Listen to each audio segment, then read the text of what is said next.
Eso se puede convertir en panela y en la costa es el azúcar.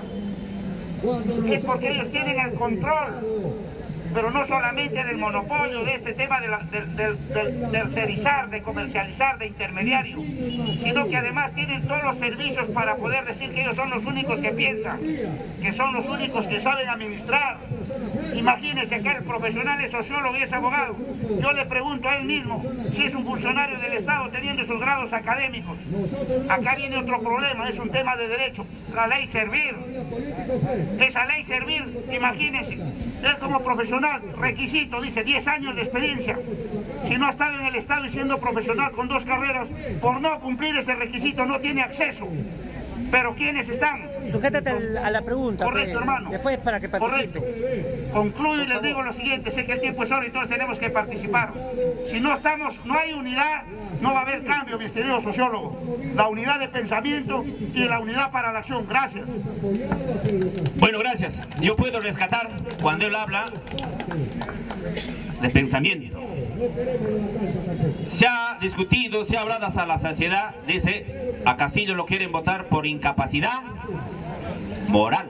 ¿Y qué cosa es incapacidad moral? Lo que le están diciendo a Castillo, dice que Castillo no es corrupto, dice no sabe hablar, dice tiene deficiencias en articular sus palabras, es deficiente en su pensamiento, es torpe cuando va a hablar, o sea, no es fino, no es aquel hombre lírico, no es aquel hombre demagogo, aquel hombre que recita poemas, ¿no? O sea, le están diciendo a Castillo, lo vamos a vacar por incapacidad moral, porque dice Castillo, tiene deficiencia, es altamente deficiente para pensar, para proponer o para dirigir los destinos de esta patria. Ahora yo me pregunto, ¿en qué época de nuestra historia republicana hemos tenido un presidente inteligente, capazote, científico, culto? ¿Cuándo? Dígame uno. Todos quienes han gobernado nuestra patria en más de 200 años han sido una sarta de mediocres y de inútiles. ¿Y sabes por qué? Porque nunca resolvieron los problemas de la sociedad peruana. Los problemas de la educación, de la salud, los problemas del desempleo, de la corrupción, los problemas de la inseguridad social, sigue siendo, desde hace 200 años, sigue siendo lo mismo de ahora. ¿Dónde están esos supuestos políticos inteligentes, no? Esos inteligentes, esos políticos que han gobernado el Perú, a quienes este Congreso mediocre hoy día pretende rememorar?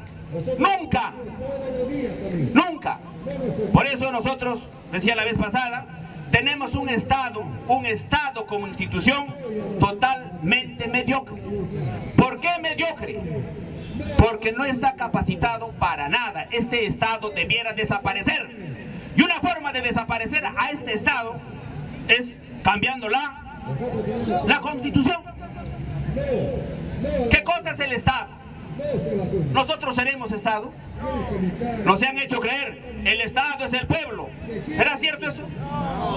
No, pues, nosotros los del pueblo somos los súbditos del Estado. A nosotros nos manda, nos domina, nos gobierna el Estado. Dice, el Estado es aquella institución burguesa, es aquella institución burocrática, ¿no?, que tiene el monopolio ¿de qué? De la violencia física.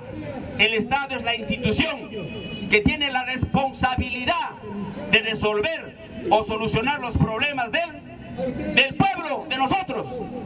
¿Quién es el Estado acá en Lima y en el Perú? Por ejemplo, la municipalidad, pues. La municipalidad es el Estado.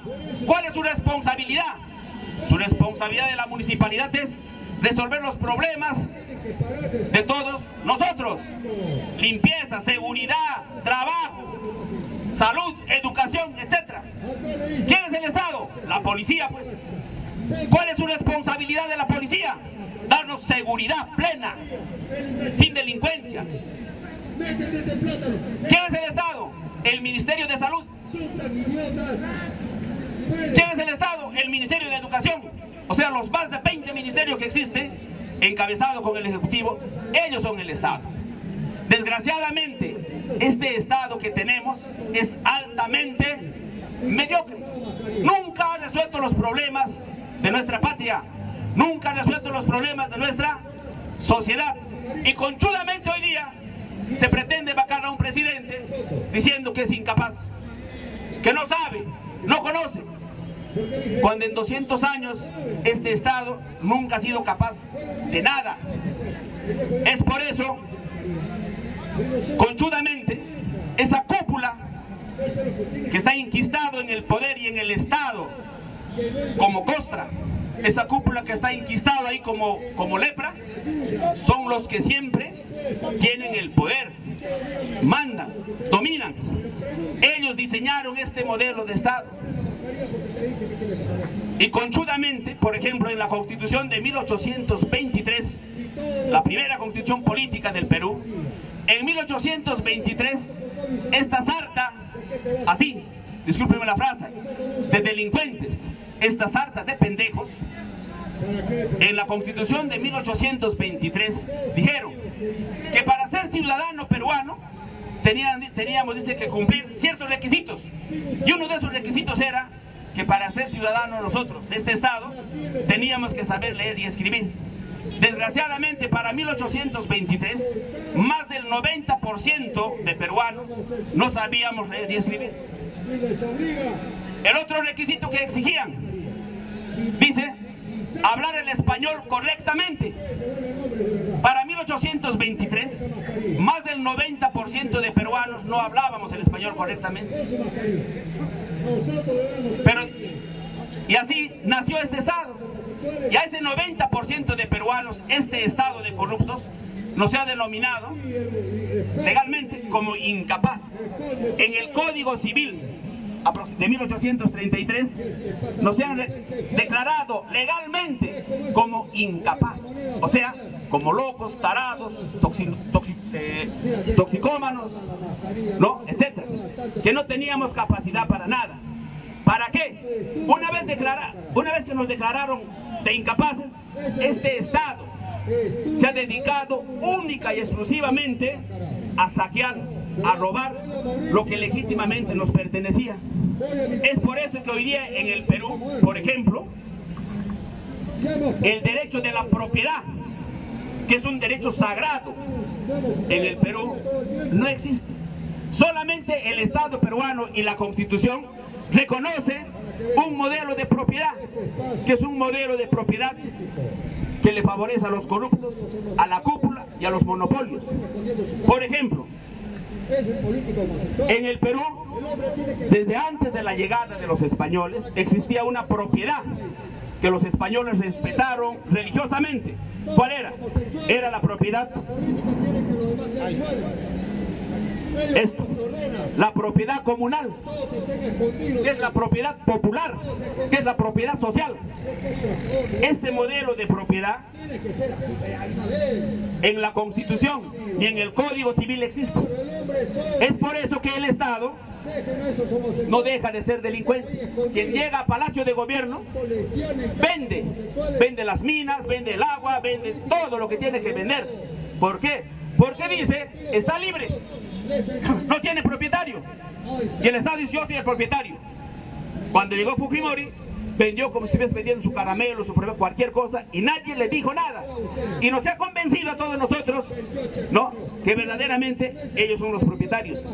Este modelo de propiedad, la Corte Interamericana de Desarrollo, la Corte Interamericana de Derechos Humanos, perdón, lo reconoce, dice, un modelo de propiedad que no está hecho de cuestiones económicas, sino está hecho de cuestiones culturales, de tradición, de historia, de cosmovisión. Es por eso que aquí el Perú es tierra de nadie. Viene cualquier extranjero, encuentra oro, encuentra petróleo, gas, observa, denuncia y se lo lleva. El Perú en más de 200 años hemos vivido bonanzas económicas. Empezamos con la bonanza del guano y el salitre, ¿no es cierto? Luego hemos vivido la bonanza del caucho, la bonanza de la madera, la bonanza de la agricultura. ¿Hasta qué año hemos vivido la bonanza de la agricultura? A ver, casi 100 años, hasta 1900 aproximadamente 50. Estas bonanzas económicas al Perú le ha dado riquezas incalculables. ¿Y a quién ha enriquecido? ¿Por qué seguimos siendo un país pobre? ¿Quién se ha llevado? Hoy día estamos viviendo la bonanza de los minerales. ¿Y quién se está enriqueciendo? ¿Dónde está la riqueza? ¿Dónde está el desarrollo social? No existe. ¿Y sabes por qué? Porque desgraciadamente este modelo de propiedad no nos permite acceder a esa riqueza. Por ejemplo, tenemos las minas de las Bambas.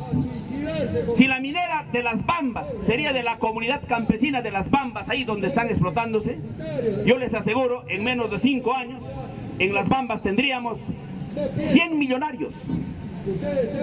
En cambio, con este modelo oligárquico que nos está gobernando, solamente se genera un solo rico, que no beneficia en nada al Perú. Por eso la tarea principal de todo gobernante valiente, revolucionario, debe ser consolidar este modelo de propiedad. ¿Qué cosa es? Es el modelo popular. En el mundo existen solamente 2 tipos de modelos políticos: oligárquico y popular.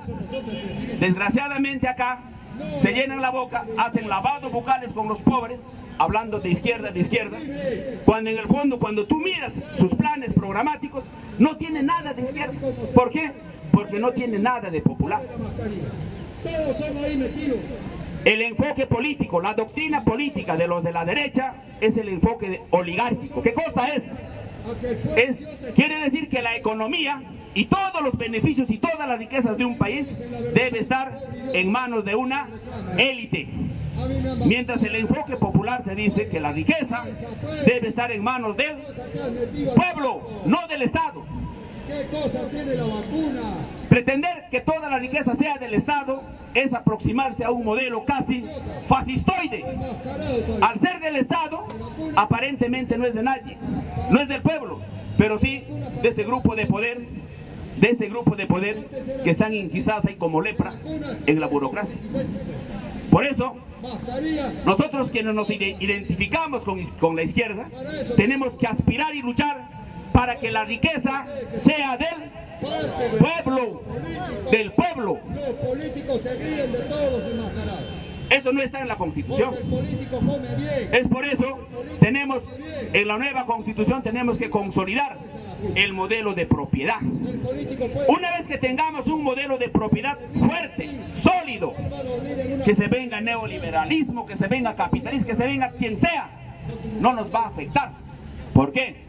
Porque la propiedad está bien consolidada, pero donde no hay propietarios, donde solamente la propiedad está al servicio de los poderosos, el perdedor es el pueblo. Vienen como si sería de su propiedad, como si sería de nadie, se llevan nuestra riqueza, nuestros recursos naturales, nuestro oro, nuestro petróleo, nuestro gas, y con concha todavía nos devuelven, triplicando el precio. Eso solamente puede suceder en un país de mediocres como en el Perú. Es por eso que en el Perú está demostrado, señores, e indigna cuando el profesor, nuestro historiador, habla con indignación, habla fuerte, habla renegando, es porque indigna. ¿Cómo puede ser posible que una sarta de ignorantes, de mediocres, tienen la conchudez de criticar a un presidente que está al nivel de ellos? O sea, pecado es no saber, pecado es no hablar bonito, no puede ser posible. A eso están apelando como incapacidad moral. Conchudamente deben ser bien claros. Se le está vacando al presidente, ¿no? Porque supuestamente no desconoce o no sabe hablar. Como les repito, en el Perú nunca hemos tenido un presidente inteligente, con capacidad, porque ninguno resolvieron los problemas del Perú, ni Alan, ni Belaúnde, ni nadie, porque seguimos siendo un país tercermundista, un país de la periferia, como siempre lo hemos sido. El Perú está saturado de informales, de desempleados, ¿no? Niños que se mueren, familias que se mueren por falta de medicina, que no tenemos capacidad para asistir a un centro educativo. Entonces, hermanos, estas son cosas que deben quedar bastante claro. Luchemos por un objetivo, por el objetivo que debe estar enfocado en que las riquezas del pueblo o las riquezas naturales del Perú debe ser de propiedad del pueblo. Yo no abogo para que las riquezas y los recursos naturales sean de propiedad del Estado, sino del pueblo. ¿Y sabes dónde lo es así? En Estados Unidos. Mira, en Estados Unidos desde el año 1860, los recursos naturales no es del Estado norteamericano, es del pueblo, de las comunidades indígenas, de las comunidades ancestrales en Norteamérica. Ellos son dueños del petróleo, del cobre, del oro, del gas, del litio. Ellos son propietarios. Es por eso los más ricos del planeta Tierra están allá, pues. Por eso, entre a quien entre de presidente, esa economía no colapsa, no cae, porque está bien consolidado la propiedad. Entonces, hermanos, eso era lo que yo quería compartir, de repente, para no cansarles. Y si hay alguna pregunta, algún interrogante. Mirando al peruano como idiota enmascarado. Esa es la política. Bueno. Y eso tienen que entenderlo. Izquierda, derecha, centro. Todos ellos son una sola familia. Profe. Corruptos para robar al Estado. A ver. Todos los partidos políticos. Aplauso para el profe. Por eso nosotros estamos. A ver, importante sería que si las 16, 17 minutos has hablado. Ya, a ver, preguntas, hermano. Nosotros tenemos... A ver, pasa, amiguito, pasa. ¿Para qué usa la mascarilla? Vamos a ver el micro, ¿ya? ¿Quién te dijo que usa la Ya, mascarilla? preguntas. ¿Te ayuda la mascarilla? Era del pueblo todo, la de Huancayo. ¿Y por qué a Al mí? escuchar la constitución, la de Huancayo. Ya, eso no lo ¿Qué pasa entiendo. todos los días? Ya, pregunta sobre la Constitución de Huancayo, la de 1839. Ya. Ahora, la mascarilla, como dice acá mi amigo, desayuno. Eran claro, era especie de un estatuto la que se hizo en Huancayo. Ahí, Pero históricamente está demostrado que todas las constituciones que se hicieron en el Perú la mascarilla no les... estaban totalmente lejos del alcance del pueblo. Mira, Parecen hechos... la Constitución de 1823 que fue dictado por Bolívar, ¿no? Son ya de... Al declararnos incapaces a todos los peruanos, Muy bien. Bolívar dio una ley donde ordenó, dice, que a todas las comunidades indígenas o campesinas de la sierra y de la costa del Perú nos declaró dueños de nada y empezó a concesionar Nada de... tierras agrícolas. Yo quisiera ¿Por qué? Porque a partir de 1830, ¿no?, ya se avisoraba el boom de la agricultura, con sus hijos... porque la segunda revolución industrial en Europa estaba consolidándose para convertir a Europa en un centro de consumo y necesitaban alimentos. Y Perú, ¿Por qué? y como muchos otros países de América Latina, estaban destinados a ser los proveedores de alimentos para toda Europa. Siguen ganando. Es por eso que Bolívar ordena legalmente el saqueo, el despojo de los territorios a las comunidades indígenas. Es por eso que a partir de esa época en el Perú empieza una historia social, una guerra civil que se llama los levantamientos indígenas, que estuvo vigente hasta mediados de 1920. Mira, casi 100 años el pueblo luchando y luchando. Es por eso durante la guerra con Chile, ¿no?, Chile nos encontró a los peruanos en una guerra civil. Pero al niño no. Los niños no se controlan. El pueblo que estaba siendo despojado de sus tierras ¿no?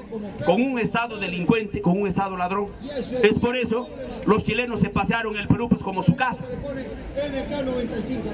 Todavía el Perú no hemos experimentado una verdadera constitución política en donde el pueblo sea incluido como propietario, como beneficiario, ¿no?, de sus recursos naturales. Al pueblo solamente este Estado peruano no se ha necesitado, los utiliza, ¿sabes como qué? Como peones.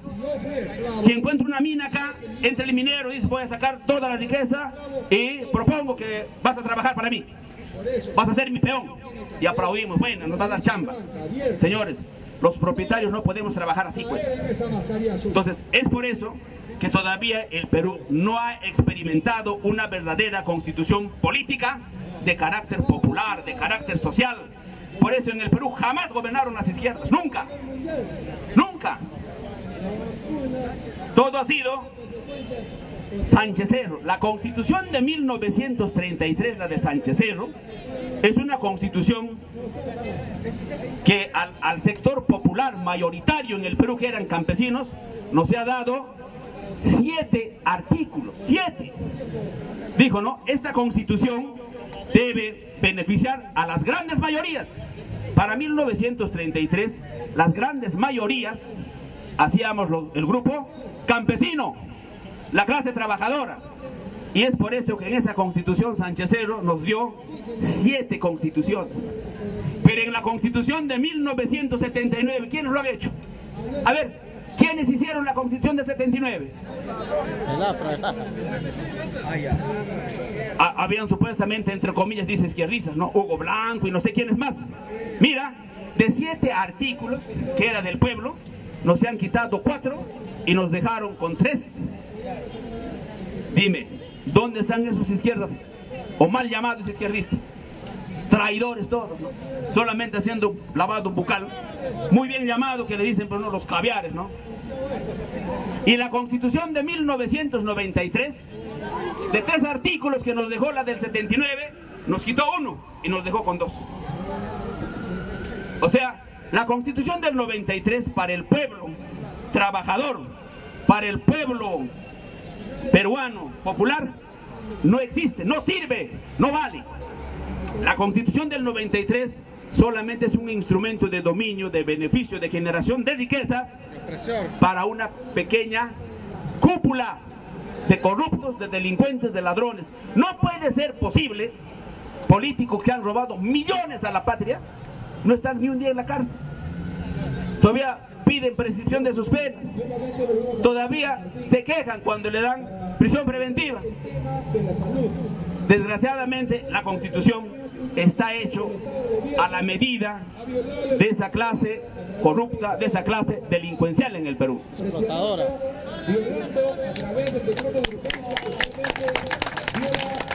Bien, te vamos a invitar con mayor frecuencia.